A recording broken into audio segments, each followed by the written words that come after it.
ایک بار حضرت خواجہ قطب الدین بختیار کاکی رحمۃ اللہ علیہ دہلی کے قلعے میں بادشاہ کے ساتھ بات کرنے میں مصروف تھے اور سلطنت کے دوسرے عہدیدار بھی ساتھ میں تھے کہ اتنے میں بدکار عورت حاضر ہوئی اور بادشاہ سے فریاد کرنے لگی۔ اس نے عرض کیا کہ حضور میرا نکاح کرا دیں، میں سخت عذاب میں مبتلا ہوں۔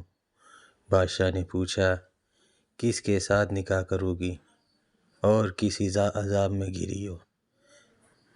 وہ کہنے لگی کہ یہ صاحب جو آپ کے ہاتھ میں ہاتھ ڈالے قطب صاحب بنے گھوم رہے ہیں، انہوں نے میرے ساتھ نعوذ باللہ حرام کاری کری ہے جس سے میں حاملہ ہو گئی ہوں۔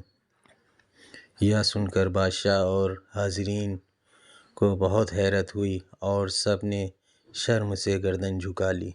ادھر قطب صاحب کے ماتھے پر شرمندگی اور حیرت سے پسینہ آ گیا۔ اس وقت کچھ نہ سوجھا اور دل ہی دل میں اجمیر کی طرف رخ کر کے خواجہ غریب نواز رحمۃ اللہ علیہ کو مدد کے لیے یاد کیا۔ خواجہ غریب نواز رحمۃ اللہ علیہ نے جیسے ہی اپنے مرید کے دل سے خاموشی کی چیخ سنی، لبیک کہتے ہوئے مدد کے لیے فوراً آ گئے۔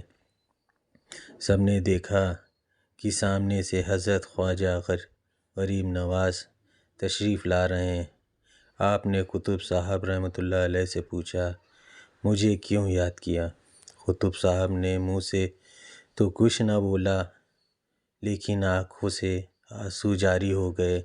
خواجہ غریب نواز رحمۃ اللہ علیہ نے اس بدکار عورت کی طرف رخ کر کے غصے سے ارشاد فرمایا، اے پیٹ میں رہنے والے بچے، تیری ماں قطب صاحب پر تیرے باپ ہونے کا الزام لگاتی ہے، تو سچ سچ بتا۔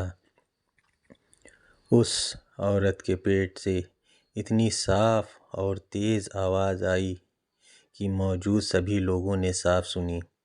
بچے نے کہا حضور اس کا بیان بالکل غلط اور یہ بڑی حرام کار اور جھوٹی ہے۔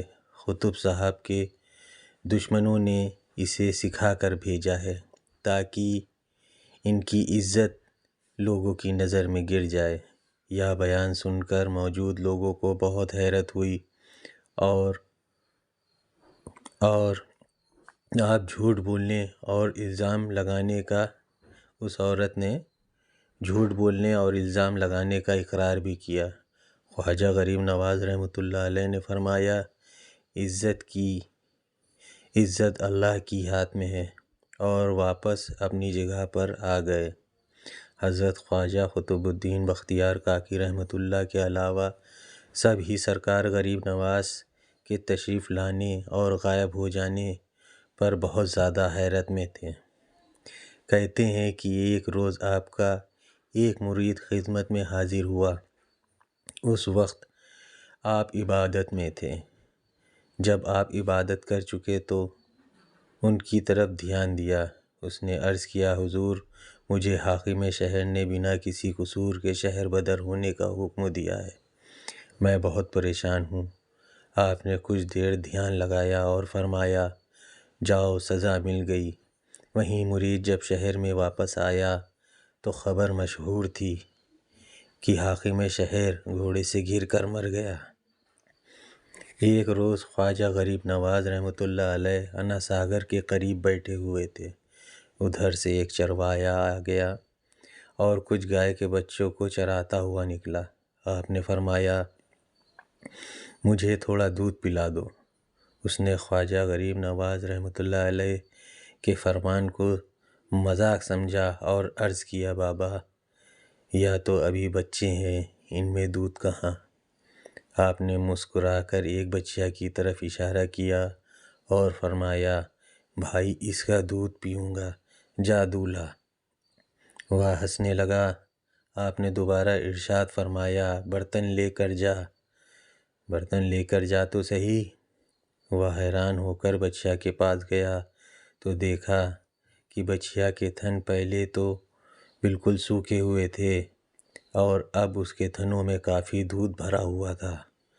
اس نے کئی برتن بھر کر دودھ نکالا اور لگ بھگ 40 آدمیوں نے پیٹ بھر کر دودھ پیا۔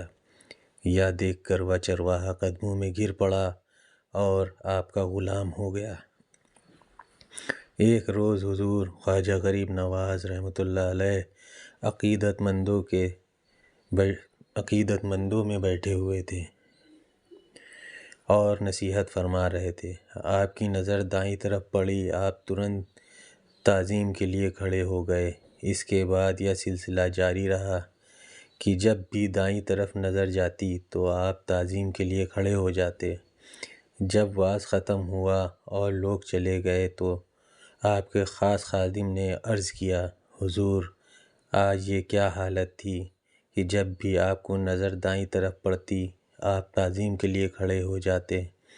آپ نے فرمایا، اسی جانب میرے پیر اور مرشد کا مزار ہے، اور جب میری نگاہ اس طرف جاتی ہے تو اے اقدس نظر آ جاتا ہے، بس عزت کے لیے کھڑا ہو جاتا ہوں۔